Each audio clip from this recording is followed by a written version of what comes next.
Good morning, Trenton. It's Monday morning. We're back at it from 8 a.m. to 9 a.m. every morning. Monday morning freedom with fresh ideas and fresh guests, making it better where we live and where we are by just applying ourselves to the area where we live to do the great things that we can do by just being who we are. I got to give a guest full today of great people, so we're not even going to play around with it and get right at it. Good morning, sir. How you doing, man? All right. Introduce yourself. I'm Kellz the comic. I'm Kellz the comic. I don't only do comedy. I do sketch art. I big up anybody else that's doing their thing nowadays. All right. And it's good to see people my age and older and younger doing what they got to do in the community. All right. I was with you at a spoken word and author venue in Willingboro and found out you were a comedian. Talk a little bit about, one, what drew you to being a comedian, and then the venue you did this weekend. I thought you did a great job. Thank you. No doubt. What drew me to be a comedian was at Seton Hall. Okay. We used to make videos, All a right. bunch of different videos. We do a bunch of different things. You can catch them on my Facebook, Kellz Barksdale. We did a bunch of things, from dunk contests. I played Diddy and something, and a couple of them. All right. I did a couple of them. All right. I played Diddy. We got a couple coming up. I'm going to be the All-State guy. I get that a lot. That I look like the All-State guy. Usher, too. Okay. Good money then. So in comedy now, there's kind of a wide range of individuals. The biggest guy out there, the hottest guy right now, of course, is Kevin Hart. But it's kind of like a disconnect in comedy where you're either the young guy who isn't funny or the filthy mouth person who won't go away. Where are you at? I actually don't curse in my Nice. in my stuff. Nice. Because during my videos back 3 years ago, I was cursing. Okay. I was saying everything in front of my mouth. And my aunt, she was like, you know what? I want to see you. She said, I want to see you actually make people laugh without cursing. Okay. And I said, you know what? That's a challenge, and I could do it. No doubt. Anything I put my mind to, I could do it. Okay. I actually believe that what really got me started was I was in church New Year's, and they said, if you have a vision, go with it, follow it. No doubt. God's speaking to you. No So doubt. that's how I did it. Okay, so in comedy, which is what your gift is, and the ability to make people laugh, which actually heals people at times. Where are you looking to go? Where's Kellz looking to go within the next 2 to 3 years with comedy? Okay. I'm looking to actually get in a comedy movie because that's where I'm having the most fun. Okay. I'm having the most fun doing like impromptu. I love it. Okay. Like, being on the spot. It's the most fun. Okay. What have been some of the venues? I know you've only been doing it about a year or so. You told me. What's the biggest venue you've played so far? I've been doing it for a month actually. I went to Atlantic City. Nice. And I performed at the Boys and Girls Club. Okay. And Kevin Hart happened to come towards the end. I was hoping to perform in front of him. I actually had a joke. For him in the air. Okay. So did you get a chance to talk to him? Nah, I didn't get a chance. All right. So how, for a young aspiring artist, what are you doing to get yourself out there in terms of marketing, working hard, and putting yourself in the limelight when there's a field of like 1 million people trying to be funny?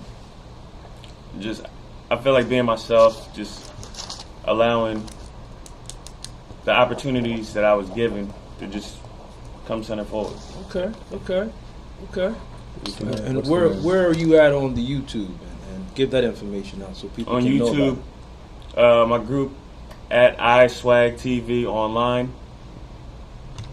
That's the name. That's the name of our group. Okay, we won't even iSwag go TV. there. Yeah. All right. So give them some contact information before we get you out of here. Are there any venues you have up and coming? Any shows you're doing, or any place you're going to be, so they can tune in and check out Kellz? All right. June 30th at the Dominique Johnson Center in Pemberton, New Jersey. All right. I will be there. I will be performing. Okay. For another young, talented entertainer. Okay. So we'll look forward to seeing you. I want to thank you for coming on. Really great young individuals, inspiring, and again, like he said, he was spoken to while in a church service to just take his vision and go with it, and now he's living it out. That's how you do it. You stop all that talking and just get busy being at it. Thank you for coming on, sir. All right, thanks a lot. You have a great day. You too. All right. We'll bring on our next guest. This won't take long at all because he's a veteran to it. My main man. Good morning, sir. Good morning, Mr. All right. Freedom. All How right. are you? Introduce yourself to the listeners again. Sterick Ivey, Okay. co-owner of the Conservatory Mansion, located at 540 East State Street. All right. With my wife, Jackie Ivey. No doubt, no doubt. You guys really brought you on just to big you up, because what we do around here in Trenton. Tired of people tearing down the great institutions, people, places, and things that we have in this great city, and really we don't do each other a service by promoting each other enough. You guys are going to be tying in, so Todd Evans, who will be coming on next, to house his play. Talk a little bit about that. Again, the arts and all that you have going on over the summer at the Conservatory. Very excited about the connections that we're making at the Conservatory. Meeting some great people like Todd Evans, Frank Bridgewater, All right. Alma Day, and Wanda. Okay. Who will be in the play, Miss Livy's Love Song. All right. Opening August the 18th. Okay. We're going to be running for 2 weekends. All right. And Todd will tell you a lot more about it. Definitely. But will. really trying to be a location and a central location for the arts. Trying to do, we just had a huge event, a organization called Beyond Expectations. Okay. They're bringing their teen film program to our location. Nice. We kicked it off a few nights ago with a incredible event where Frank Underwood, the father of Blair Underwood, was really? Yes, was Nice. the keynote speaker. Okay. We had some exciting young filmmaking talent there, as well as some pretty big names in the industry. Okay. Okay. And again, you guys are open. You can give the schedule so everybody can know. And you're open to small receptions, plays, venues.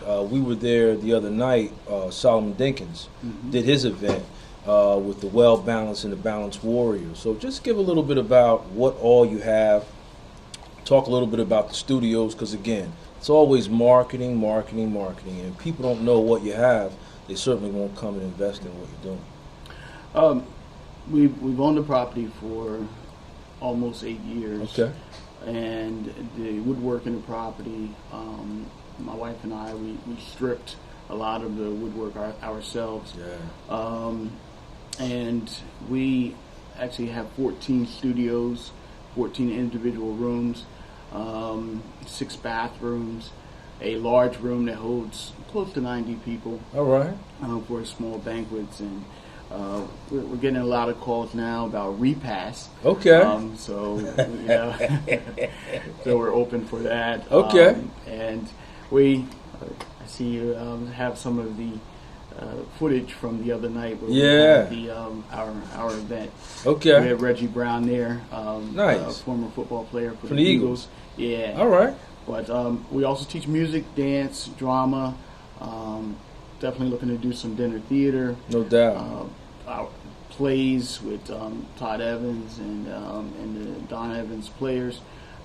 Just really excited about where we are in the community, and invite anyone and everyone who wants to take a tour of our building to come by. And if you're looking for a location for a program that's positive, we would love to be part of your vision. No doubt. And it's very important that we understand that we have to invest in city businesses. We have to invest in local businesses so that they can remain active and become entities to empower and incorporate other individuals who live here for here. And that's important. That's why I brought you back on. I'm glad you're tying everyone in. Talk a little bit about some of the programs you have for the summer, then we'll get you out of here. We're going to try to put together a summer program, a summer camp. Okay. A performing arts camp. Nice. And we're just working out all the details now, but it's going to happen toward the end of July. Okay. When we're going to start. But again, we're going to focus on the music and the drama and the arts, the fine artists, as well as the We're going to probably do a little culinary arts. Okay. Yeah. Okay. Get ready to get wide open around there at the Right. Conservatory. That's good money. Okay. So we'll definitely give them some contact information and how they can outreach to you and make sure they can connect with you at the Conservatory, because we don't want to let any opportunity slip by. Yeah, we're located at 540 East State Street here in Trenton, just right around the corner from where we are now. Right. We're open from 10 to 6, Monday through Friday. We're there almost every night, all Yep. night, because we have events and things going on in the evenings as Yes, well. you do. We also with our music classes and our dance classes. No doubt. I'll be over there today. Yeah. 3 o'clock, I'm bringing a young lady to do piano instruction. Yes. So yes. it's a beautiful thing. And again, it's not just about talking about it, but it's about being about it and supporting the local entities that are here and allowing them to remain here. Because if you keep driving by them and you don't stop by and support, when you drive by the next time, they may not be there. So keep up the great work, Sterick, and we appreciate everything you're doing. Appreciate your time and No doubt. having me here again. Have a great day, bro. You too, thanks. All right, we're going to move on and bring him on. He's family, but he can talk slick every now and then. Get this guy up in the building. Talk to him a little bit. Check him out. Check him out, Joey. Dapped it up, you see? God just took it back to the 60s on my What's up, Freedom? What's up, man? How you, man? I'm all right. Introduce yourself, bro. My name is Todd Evans, the son of Black. That's my stage name when I perform with poetry. And I'm a Trenton born and bred. That's right. You guys had a phenomenal venue down Willingboro with the spoken word artists and the authors. And it started out, and you were a little nervous there. Had to give you a little pep talk, but that's what we do, and that's what that's what we feed off of. And it was another successful venue. At the end of the day, I don't know if you saw it, but it was packed to capacity in there. And it was people invigorated to learn and watch the performance of something that's really kind of like a hidden art that doesn't get the exposure it is. What are you trying to do with the spoken word venues right now? What I'm trying to do now is, one, get it out there, because me being coming up on my twilight years, I guess you would say. That's But nice. I noticed that I call myself a poet, but I noticed in the younger generation there's like different genres, like a slam poet, this poet, that No doubt. poet, and I just want to get them all together. If Okay. I can get them all together, because to me, I see them all as being talented. No I doubt. remember the hip hop. I remember it all, and I want to see it all. I want to be able to go from this young hip hop artist to a Sonia Sanchez style to even Wise Intelligence style. I Oh, wanna Wise get is in them the all building? there. I think so. Say no You more. know, but I want to get it because it's all different forms of poetry. It is. And I want to get everybody in the house. You go to open mic venues where it might be all young people or it might be all older people. If you notice, we had a different kind Yes, of we mix. did. Yes, we did. And that's one of my main goals. Okay. Now you guys are moving forward, and you're almost like not almost like, you guys are like a traveling show. So I read in some of your works when we were talking about something you're sparking over at Classic Bookstores. You're going to be doing Oh, yes. some shows out there. Talk a little bit about that, because that's local, and again, we want people to get caught up and captivated so they become involved in it. Well, and combining that, the gentleman you had up here earlier, Kellz, was being a little humble because he's already performed there with me. Okay. He's performed. He formed at the event in Atlantic City with Kevin Hart. All right. He performed at the Conservatory. All that in a month of just chasing his destiny. No doubt. So that's a sign for, if you get that sign, go out and chase it. That's it. But Classics is a excellent bookstore we have right here in town in Trenton. It is. I got affiliated with them through the book fair, which has all these different various authors. Some of them Okay. straight from this city here. No doubt. But they came to me about continuing an open mic they started. Mm-hmm. So we do that every first Saturday of the month. And the next month we have a young man named Ryan Jones going to be the feature. Okay. I'm trying to get some feature artists in there. It's a free event, and it's more of like a grassroots open mic for anybody to work on the craft and just get some time with the spoken word and poetry genre. Okay. Now you spoke a little bit, and Sterick was kind of trying to be smooth with it. You know, he had the Barry White thing. Yeah, going yeah, he on. does. Yeah. Talk a little bit about the play you guys have coming to the Conservatory. Well, my father, Donald T. Evans, All was right. a professor at the College of New Jersey. He also was a playwright. He had an off-Broadway play right here from Trenton called One Monkey Don't Stop No Show. All right. He started a theater called the Players Company and ran here for quite a few years. Okay. my father's passed away now, and I decided to pick up that vision and carry it on. Nice. And we're based out of Willingboro, but it started here. Okay. Most of the plays were written about here, this place, and Mr. Ivey reached out to one of our members who was a member of my father's original group, Frank Bridgewater. Okay. And we're hooking up to bring this play, Love Song for Miss Lydia. It'll be here in August. Come out and see it. It was actually on TV back in the 80s. Okay. And we're going to bring you another version of it. My sister's the director. There's a lot of Trenton residents, or former residents in it. Frank Bridgewater, Alma Day, Wanda Cooley, Jeff McLeod is the stage manager. We got a young lady working on getting a reunion together, Miss Gail Hobbs. So we got a lot of things coming for that group. Nice.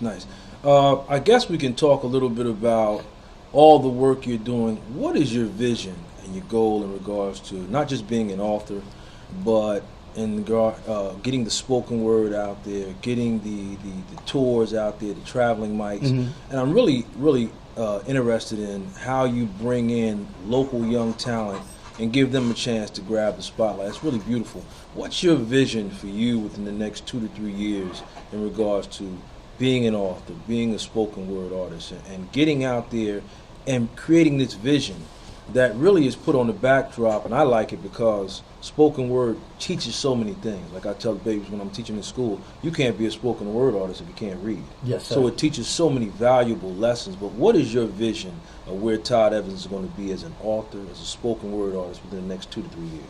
Well, to be honest, and I hope that this touches somebody out there because it's just the truth, I'm giving back what I took. Okay. I spent a lot of years out on the streets. I spent a lot of years in the drug game, and I wasn't doing anything positive. No doubt. And my mother was constantly on me. My parents were constantly on me.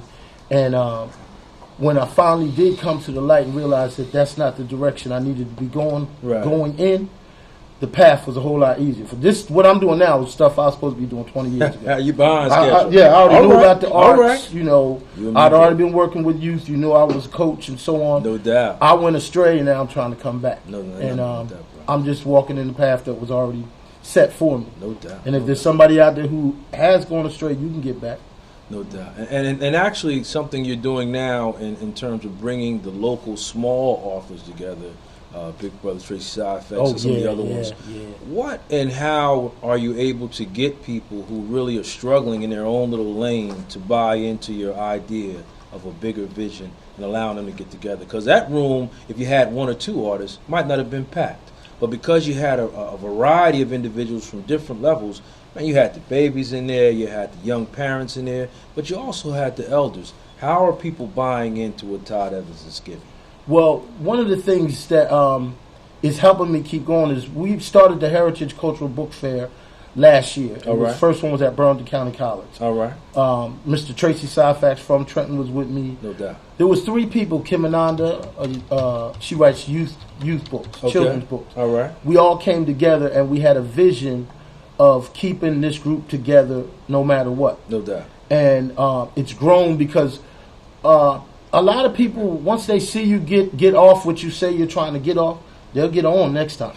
You understand? So that's people the Trenton disease. Yeah. That's the Trenton disease. But because Tracy, Mr. Syfax has blown up so much with that book. He could have said, he got movie stuff. Yeah. He could have just said, look, I ain't got time for it now. Right. But his word is his bond. No doubt. And everybody in there, and we're still able to sell books, and everybody's just been so cooperative. We got Atlantic City in the house. We got Burlington City, Trenton, and adding the poetry just added another little flavor to it because I do it, but I'm not nearly as talented as these young people that I'm meeting, and they take the vision and run. Kel took the vision and run. Sherrie had a vision of her own. She sat down a little bit and watched it. Well, you'll see. She's off and running. No doubt. Okay, so give them some contact information and give a list of upcoming events so they'll know where to find Todd Evans, what he's doing, and where you're going with your vision. Okay. As far as events, every first Saturday of the month from 2 to 4 at Classic Bookstore. It's an open mic there. There will always be a feature artist there. I host that. Every third Friday of the month in Willingboro, we got the Willingboro open mic at the JFK Recreation Center. All right. That open mic is really growing. No doubt. And July 29th, right here in Trenton, it's going to be the Heritage Cultural Book Fair. Don't miss it, 3 to 5 p.m. It's going to be off the hook. And then next, in August, you're going to see the play starting on August 18th. Come out, come out, come out. All right.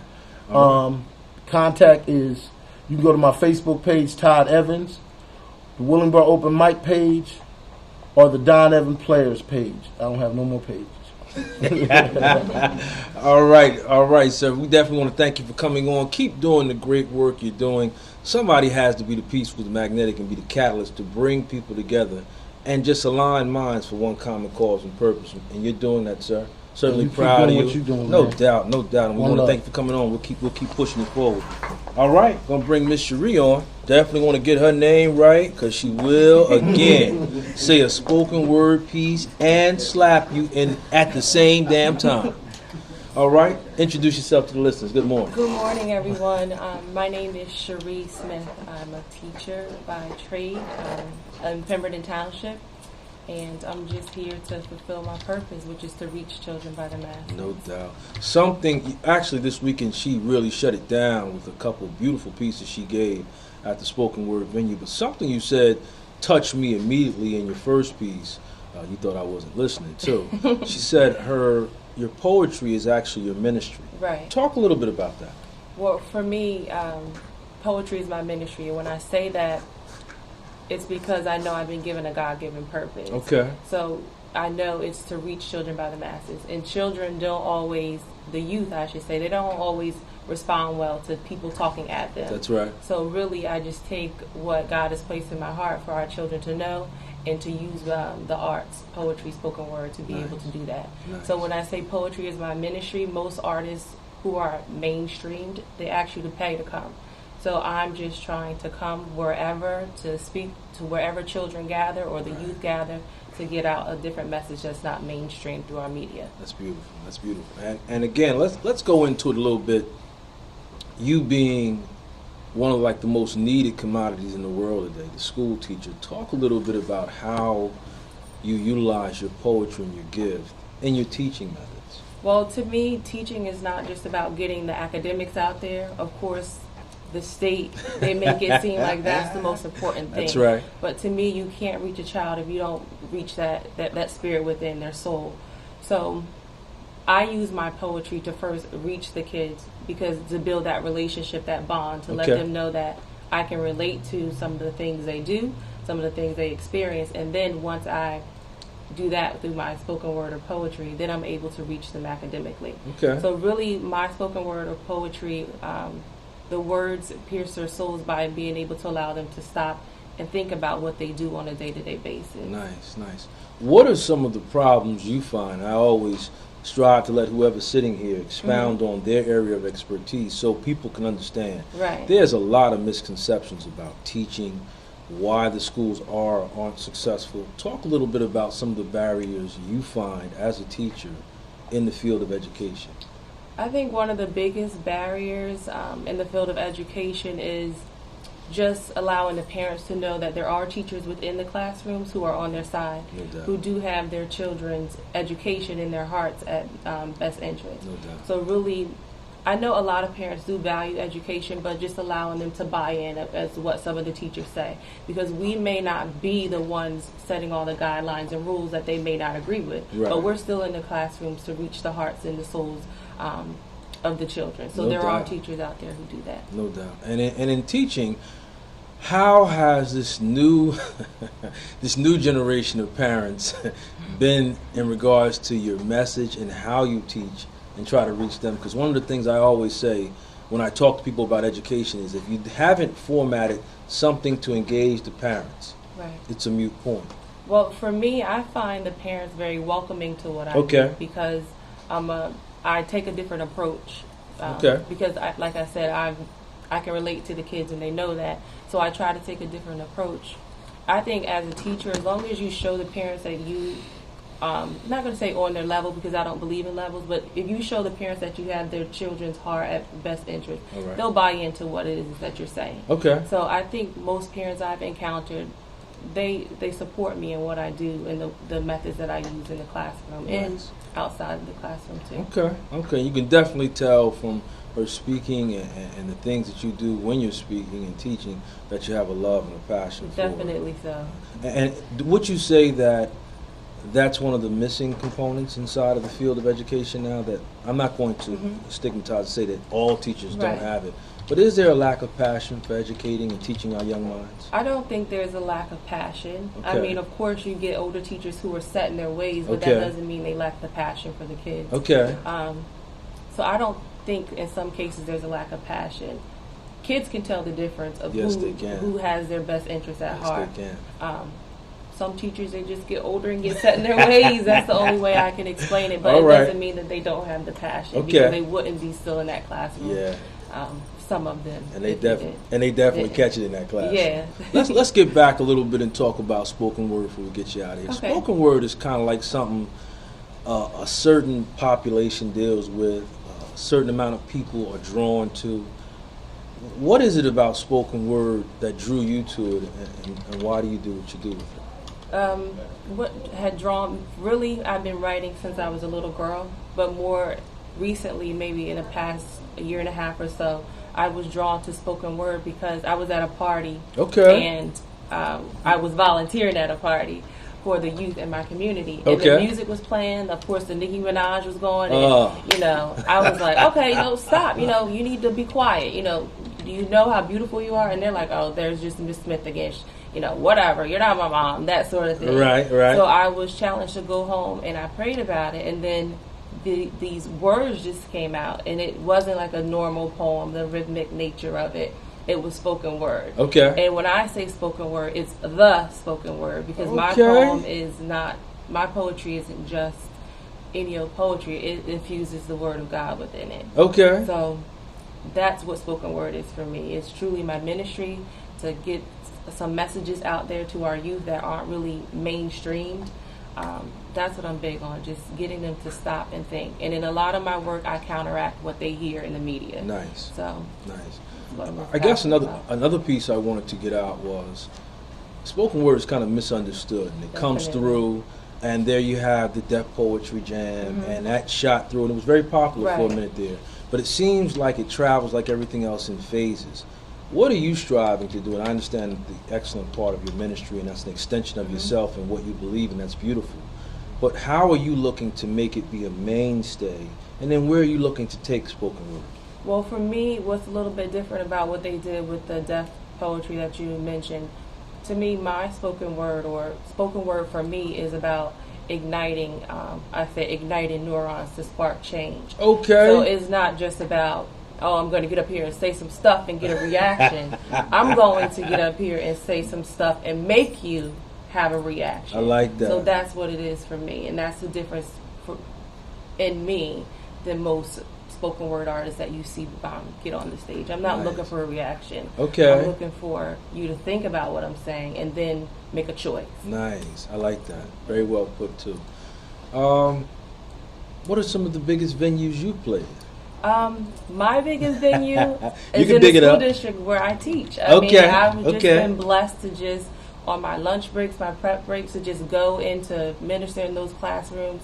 Of course, in this district, you can't say minister. Yeah, but just go in and just talk to the kids and using my spoken word. And it went from just my classroom to the whole school, from the whole school to the middle school, from the whole middle school to the whole high school, from the whole high school to community events, in which I do now. So. Now, has the school district been receptive to you and what you're doing in regards to spoken word? It seems like sometimes in our schools, the good stuff, they push back. Now if it was some crazy left field, stuff with loud, banging, cursing, profanity, that'd be allowed in. But something that's instructional, spoken word, pushes our young people to deal with literacy, which is clearly problematic across the globe, makes them learn and want to get involved in reading, writing, and learning how to become educated, and the importance of education. Has the school system been receptive to you? The school system as a whole, they're just starting to understand what it is I'm trying to do. Okay. Definitely my PTEA president, Sherrie, she's been very supportive. Good. And just other teachers within the district have reached out to me like, you know, I support what you're doing. If there's anything, money, Nice. you know, whatever, time, just let me know. Okay. So I really just think that they're just understanding what spoken word is. Okay. And really starting to grasp that I'm not going to go away. I'm going to keep telling you this is what I'm going to do. All right. So I think they will be receptive. All right. All right, as we get you out of here, 2-3 years from now, what are we going to be hearing when we say your name? When you hear my name, you'll definitely know that I'm after the heart of our youth. I always tell my little brother I'm going to be bigger than Nicki Minaj because I have a message that's going to stick. So 2 or 3 years from now, I would like to have my children's books in homes. Okay. For people to be still listening to my words and remembering that I have something to say and that they too on the inside have something to say. Nice. And that's what I'm doing with the events I'm hosting in Pemberton Township entitled Spoken Words for You. Okay. There's 3 more events coming up this summer. The next one is June 30th at the Dominique Center in Pemberton Township. And then July 21st at the Nesbitt Center in Pemberton. Okay. And then the last one is August 25th, back again at the Dominique Center. So I would like to have those events continue. And it's not a venue for me, it's a venue for the youth. And I'd also like to start a poetry team for South Jersey. All of the other cities and areas, Philadelphia, they all have their own poetry team. No doubt. So I'm looking for youth who are lyrically challenged, who are gifted in that area, not just to have something to say, but to spark change. So if you or anyone out there, wants to be a part of a poetry team or have a venue where you can come to express your thoughts or your just passion for words, just reach out to me. No doubt. Very well said. Beautiful lady with a beautiful vision and doing a lot of great things. You want to give us some contact information? I can be reached on Facebook. I have a Facebook page entitled Spoken Words for You.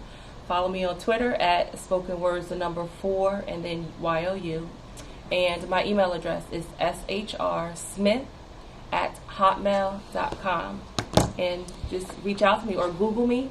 Look me up on the Pemberton Township website. You'll find me some way. All right. And we want to thank Sherrie for coming on this morning and doing the great work that she's doing within the school system, but more importantly, inside of the community, making an vested interest to invest in our young people, our babies, who are our now and our future. And again, I just want to thank you for coming on. Thank you. At some point, I'll get rid of all those friends on Facebook. We'll be able to connect so I can post your events. All right? I appreciate that. You have a great day. Care. Take care now. We're going to bring him on. I'm definitely amped up like no other. Shoulders big, wide body style. Let's get it. You know they tuned in. We put it on the front cover. Y'all got wise? Phone ringing off the hook last night, sir. How are you? The one and only PRT, Wise Intelligent. Introduce yourself. Wise Intelligent, Poor Righteous Teachers, Trenton Local. That's me. Here we go. Here we go. The guy can go into the Sovereign Bank Arena and spark it, and now he wants to come on and give me bits and tips. That's how we're going to do this? All right. It's good having you on, sir. Let's talk a little bit about, we'll get to the music last, something you and I were talking about, and I wanted to point this out. We were at an event locally about a couple weeks ago, and people seem to think that the only time you see Wise is right here doing videos, and like that's all he does is get up and do videos. No, we were actually at a cancer walk with Annette Lartigue in the park, and we were talking about it. There was no entourage. There were no security. Wise was just doing his part to make the community better and educate people on cancer disease and the information and the education in that area. Just talk about Wise the person, man, so they can know what's going on. What does Wise do on a daily basis? Well, I don't think I ever been asked that. Yeah. Well, me, basically, man, I'm just trying to see the people move to a better place. No doubt. You know what I mean? Whatever I can do to contribute to that, I'm there. I believe that, we should expect from each according to his ability, no to doubt. each according to their need. No doubt. So whatever I can give, whatever I have within my capacity to give, I'm going to be right there. No doubt. In front line, I mean, I do everything, man. I go where people call. If people call, I go. I show up when I'm not called. No doubt. Sometimes, and I'm involved in a lot of things that people wouldn't expect. You are. You know, I do a lot, man. I run. You know what I mean? I'll run in your walks and runs. I'll get out there. No doubt. Whatever the cause is, you know, I get real dirty with the kids. I'll come to your water gun fight. You know what I mean? No doubt. No doubt. But whatever it is that I feel can move the people to a better place emotionally, intellectually, spiritually, you know what I mean? I'm in. No doubt. Something you and I were talking about quite extensive, and it kind of got pushed back because of the substance within it. The lead poisoning and all of that within the school system, which is a major issue, especially now with Trenton High and the high school, which I'll say it's a disgrace. The state of that high school, and we as a community have really failed our babies in terms of giving them a viable place to go to feel good in. Talk a little bit about the project you're working on and within the school systems in the community with the lead poisoning. Right, we've been working on this project for a while. Mm-hmm. We actually had to regroup with this project and expand it and make it bigger. It was going to be a short documentary on lead poisoning in the public schools, as you mentioned. But I mean, the problem is so pervasive. Yes, sir. In the communities, not just in Trenton. You know, it's every inner city. You know, in the Northeast, it's from what I've seen thus far. You know, and we have a youth program, Intelligent Seeds, which is a youth media program teaching youth how to create documentary film. We teach them how to produce it, direct it, edit it. You know, and as well as the investigative journalism that goes into it. You know. And the first film that they did was on lead poisoning. No doubt. You know, it's called Dying to Learn. And this particular film, you know, what sparked it was we saw an article in the newspaper about lead fixtures in the public schools, and you know, so I said, let me follow up on this a little bit. You know, let me see what's going on here. You know, let me see if they informing the parents. Right. You know, as to the levels of lead that's in the water. Right. You know, I mean, in the public schools in Trenton, they had 220 parts per billion of lead in the water. I mean, the norm, they say, is 10 parts per billion. Wow. But it's 220 parts per billion in the water in the public schools. Right. You know, and in the district said that, well, we don't have enough money or whatever. You know, it's not in our budget to correct, to abate all of the problems in all the public schools. You know? So, I mean, I think 2 out of 10 were corrected, you know, but the rest of the schools throughout the district remained the same. You know, we got to understand that these buildings in this city are over 100 years old. Yes, sir. A lot of them, you know. Yes, sir. You know, so we have lead piping, lead paint. You know, any building that was constructed or painted before 1978, it has high levels of lead in it. And lead, you know, lead poisoning causes retardation, learning disabilities, you know, all types of issues with youth. It even causes violence. It even contributes to violent behavior. Okay. So your kids sucking this water up 8 hours a day in public schools. Right. You know, and then we wonder why the children are out of control. You know, that might be a contributing factor to it. No doubt. Know, but nobody's really paying much attention. You know, so we took the youth. We went around. We interviewed everybody. Superintendent at the time was Lofton. Okay. You know, interviewed him.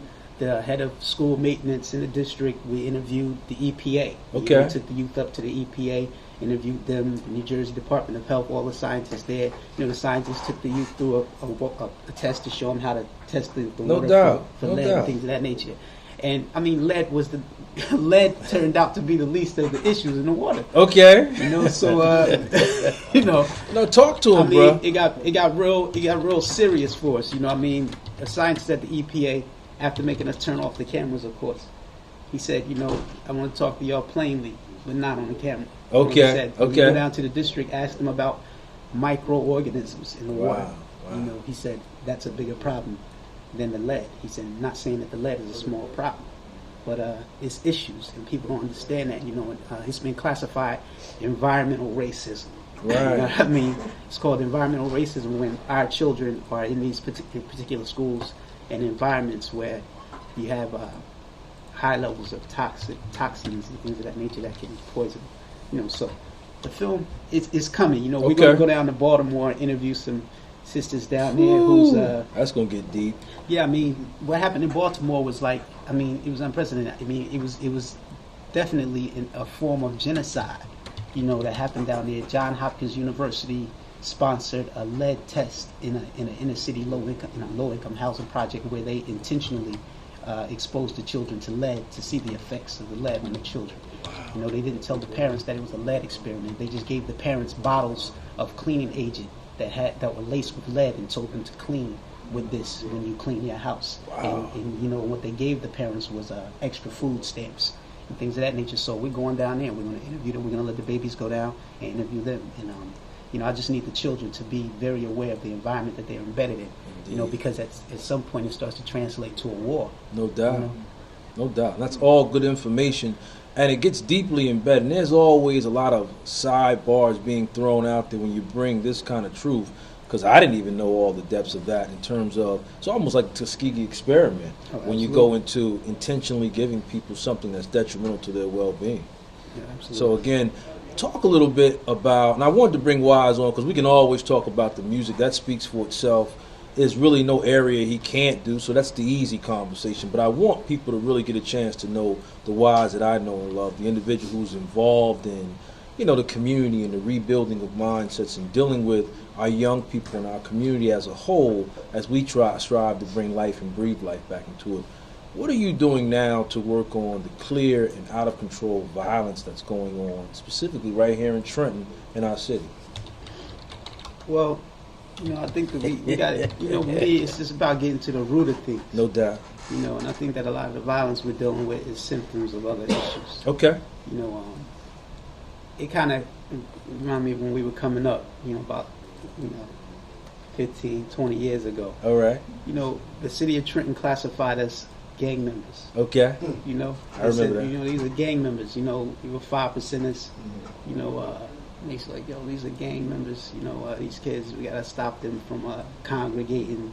You know, and you know, we were like, you know, we're not gang members. We're farthest thing from a gang. Exactly. You know, we just want to read books. We want to share history and teach. We want to teach. We want to know the inner workings of this universe and all that exists within it. You know, and they didn't help facilitate our learning. They didn't facilitate our learning. They actually blocked us out and criminalized us.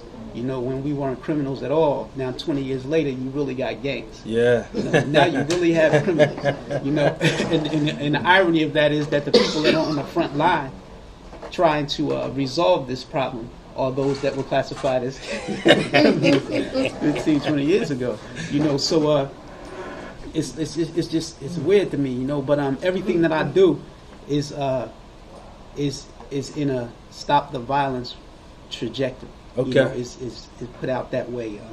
You know, with the youth program, you know, Sister Stacy Muhammad and I, we started Intelligent Seeds for that purpose. No you know, doubt. to let the children see, you know, what's at the root of some of these issues we have here in Trenton. Like, you know, looking at this on the surface, you used to say, okay, these children are wilding out. These guys are wilding out. You know, they're robbing somebody for $40 at an ATM, taking his life. You know, but when you look at the dynamics in Trenton, you know, you look at the poverty level here. Right. You know, Trenton has, what, a 24% poverty rate here. You know, the high school has a student poverty rate of 71%. 71% of the students are living below the poverty line. That's powerful. In Trenton, you know, I mean, you have poverty on top of poverty in Trenton. And when you do that, It's concentrated. You know, you're increasing the chances of criminal activity and violence because you have so many people living in a state of want. You know what I mean? And you know, lack, you know, and deprivation. So when we get right down to it, we'll see, you know, certain policies that were passed in the past, you know, like the regional contribution agreements and things of that nature. No doubt. Whereas every municipality or every city around Trenton and everything, they all were supposed to take on their fair share of poverty. No doubt. You know, but some way they found a way to pay Trenton to take on a lot of his poverty. I mean, Hopewell, Princeton, That's real. Washington Township, and places like that. They over a span of time, I think it was about 8 to 10 years, they paid Trenton approximately $13 million. Trenton received in about 8 to 10 years to take on the low income housing obligation of other places. That's right. So in that time, Trenton took on over 664 units of new poverty. No doubt. You know what I mean? So they were putting poverty on top of poverty. That's why you see a lot of apartments like on West State Street that didn't used to be low-income housing. Right, now they now are. they're low-income No housing doubt, because they no need doubt. to find places to put the low-income people that Princeton refused to take. Right. So now when you look at the poverty levels, you look at Princeton, you know, they have like a 2.1% poverty rate. Trenton has a 24% poverty rate. You know, and the same thing with Hopewell, you know, they have these very low poverty rates. And, you know, and it's because of these tricks, you know, and we have to understand that this is war. This is like a war, you know, and we have to be aware of it. And that's my thing, you know, with the youth. I'm constantly trying to make the youth aware of what's causing the crisis, you know, as opposed to treating symptoms. No doubt. You know what I mean? 'Cause if we look at the violence and we just walk around with stop the violence signs all day long, I mean, we're going to be right here. We're going to be here continually and perpetually if we don't get right to the source of the problems, you know, especially, you know, the education system and things of that nature. Man, there's so much going on that the children don't know.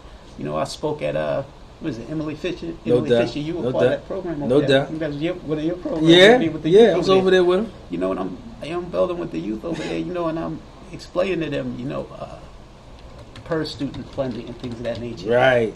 And how for years, you know, suburban communities, you know, or predominantly white communities, you know, would fight all the way up to the Supreme Court against, you know, giving these children in these inner cities the type of education that was being received in those communities, you know, and, you know, they used the tax-based school funding laws to kind of, you know, shield their, you know, racism, you know, and prejudice, at the end of the day. But what the youth don't understand, and that is, you know, at the same time that they're fighting, you know, to stop you from getting $20,000 per student in your school district, they're not fighting against them paying $60,000 a year for you to stay in prison. You know, they're not fighting for that. It's like, so if it's about the money and the funding, and you don't want to fund the education of this child, why are you so willing to fund $60,000 a year to keep this child in prison? You know, which is 3 times the amount that it would cost to educate this child. You know, but that's what we're dealing with. You know, so we have to be aware of that. And I think that that's the thing that's not being discussed, you know, throughout the city, in the school districts, in the households. You know, I don't think that how we got here is being discussed. And I think that's more important. That is. Because it's going to give us the ability to see clearly how to get out of the situation. I guess we'll touch on education, and then we'll touch on the music, and you can let them know what you're doing, what you're working on, and where Wise is going within the next few months and years or so, because you got your hands on about 3,000 things. We ain't going to go into all that.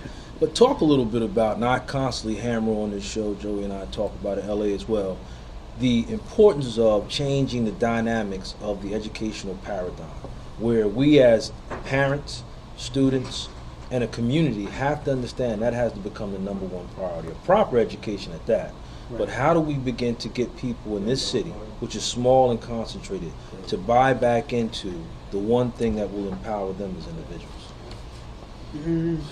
I think we have to appeal to a greater sensibility. Okay. I think we have to shift from the ideal that, you know, we have to go to school so we can get a good education so that we can get a good job. Okay. So that we can make some money and take care of ourselves. I think we need to shift the paradigm. I think that children today, they've discovered a million other ways to make money besides going to school. You know, so I think that we have to appeal to something deeper, and I think that deeper thing is rooted in culture. Okay. You know, I think that we have to touch on the spirituality of culture, you know, and let people become more aware of their connection to the group, and how, you know, you have to attach yourself onto something that's greater than yourself in order to really realize your true potential. No doubt. You know, and I think that as long as we're in this state of mind, where this individual state of mind is linear thinking, I think that we're going to be here for a minute. So I think that the education, first and foremost, has to be rooted in the people. Okay. You know, I don't think that the educational system in most inner cities in America is rooted in the people that attend the schools. I mean, you have a school that's 98, 96% African American, but the curriculum is more about assimilation than it is about empowerment. You know, and when assimilation, it's not a bad thing. It's not a bad thing, if you're assimilating into something that's, empowering you and your group. Right. But you're assimilating into a cultural hegemony. You know what I mean? The dominant culture is ruling at a level where it's, anything that you do that doesn't assimilate you into that culture is viewed, with hostility, and sometimes it's met with violence. No doubt. So we have to really understand that the curriculums in our districts, they need to be geared towards the people. I mean, it has to be about the history and experience of the people that attend these institutions. If it's not, then it's not an education; it's a training. Okay. We have to know the difference. I believe it was Marcus Garvey that said, "To know your enemy is a part of the complete education of a man." And I don't think that we're gonna get that kind of education in these particular districts, and that's a bad thing, because 98% of all black youth attend public schools. So with That's them, real. and 83% of all public school teachers are middle class white women. So there's a cultural disconnect, right there and on the surface. Right. And that's not even digging deep. No. That's right there No, on the you're surface. And we have to really be aware of that. And I just think that the educational system needs to be geared towards the people that attend it, or it doesn't make sense at all. That's it. Very well put, as always. Close out and give them a little bit about what is Wise Intelligent. That's what they want to hear. Who Wise working with? What's the new album? What is he doing? What's on the horizon for Wise with the music field? Because some of your stuff is always mind-boggling, and it always shakes to the root and core. What are you working on, bro? Musically, I released in the past 3 years or so. I released three albums. No doubt. Blessed Be the Poor, The Talented Timothy Taylor, and The Unconquerable Jesus Jones. Okay. All of those are available right now in stores now. You can get them at my website or iTunes or anywhere else. And right now I'm working on a couple of projects. First and foremost, the Black Earth Project, which is a compilation of dedications to black women. Okay. I feel like, you listen to hip hop, you never hear, Uh-oh. you never hear any MC ever talk about his wife. You never hear MC talking about marriage and his children and things of that nature. So, this is a record that really, puts the black woman, who she is, in her proper esteem. And the thing is, with this record, I feature all females. Nice. There are no men on the record with me. It's just me and female MCs. I'm still gathering female spoken word artists. Shout out, plug. So, I'm looking to get that out by the end of summer. Okay. So in the artists, the range of artists from all over, from California, DC, Atlanta, it's just artists from everywhere on this record. All right. And I'm also working on my next solo record. It's called Wise Intelligent is El Negro Guerrero. The Black Warrior. All right. And this record, it's a different kind of record for me. It's always when it comes to you. Yeah, I try to keep it different from record to record, but it's an ill record. I'm working on it now, and I'm looking to get that out by the winter. Okay. All the records are majorly distributed from here on out. Just busy, man. Just busy, and I'm torn, and I'm working with, speaking of the community, the Garvey School at Growing Day Choulet. That's my heart right there. No doubt, no doubt. Baye doing his thing. Baye Kemet, Makita Kemet, the Performing Arts Collective. I'm a part of that. So bam. Absolutely. The journey, the play. He's still doing an extension of that, right? He's gonna be going somewhere else with absolutely. We on our way to Atlanta next month. All right. Performing there. No doubt. So. Baye is doing some great things over at the school. Okay. And besides just doing my own touring and everything, I'll be in Chicago on July 6th. Then from there, I'm going to. I'll be in Atlanta. Then I'll be in Baltimore, in California. So just moving around, man. Doing what Wise does. Just spreading shitting around. No Spreading around. It's strange though. Everywhere you go, you know what I mean. Everywhere, no matter where you go, man. Like it has a name. We're trying to remove that negative stigma. I want to thank you for coming on, sir.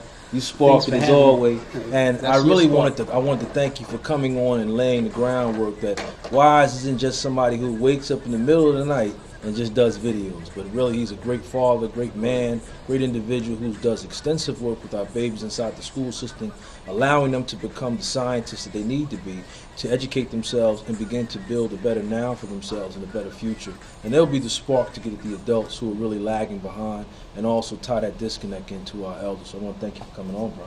Thanks for having me, sir. Anytime. Have a great day, and we're going to wrap this thing up. Definitely was a good show today. I want to thank all of my guests for coming on. Certainly was a good panel of guests who laid it out in all aspects of everything we're doing. I want to sign off this week in shouting out Trenton for the phenomenal job they did at Art All Night. Joey was there 24/7. He was really working my nerves just a little bit. He was doing a little romancing, a little this and that. But I think the greatest thing about Art All Night is it's a Trenton thing. And it brought together all pieces of the human family to come out and see the one thing we enjoy and love, and that's art. One of the greatest atrocities that happen in this city is when we allow the school system to remove arts and culture and theater from it, because it takes away from the creative ability of our babies, and also it's a venue that allows them to express themselves and utilize their energy. And Art All Night was just great. You had people from all different ethnic backgrounds coming together for one common cause and building for a better Trenton. And we have to promote and do that more so that you remove the negative stigma and add on to some good things. Also, yesterday was Father's Day. I want to shout out and salute all the fathers who are on top of their game, doing their job. And we need more of that. Certainly in too many of our home structures in our community and really globally now. There's too many women having to carry the weight of an equation created by two but being made to be held down by one. We need more fathers to produce the standards of better fathers and stop allowing these young men to run around our neighborhoods reckless and out of control, because they at the end of the day become the same ones who you don't speak to, but at the end of the day who will kick in the back of your door in or pistol whipping your grandmother. You have to begin to nurture and develop fatherhood and the manhood in individuals to be fathers, to build a better tomorrow, without getting back to having men and women, without getting back to having man and wife, without having husband and wife. We won't get back to the variable we've lost in our community, and that's family. So we'll see you again next week. You tune in. Have a great week. Thanks for staying tuned in with us, and enjoy your day.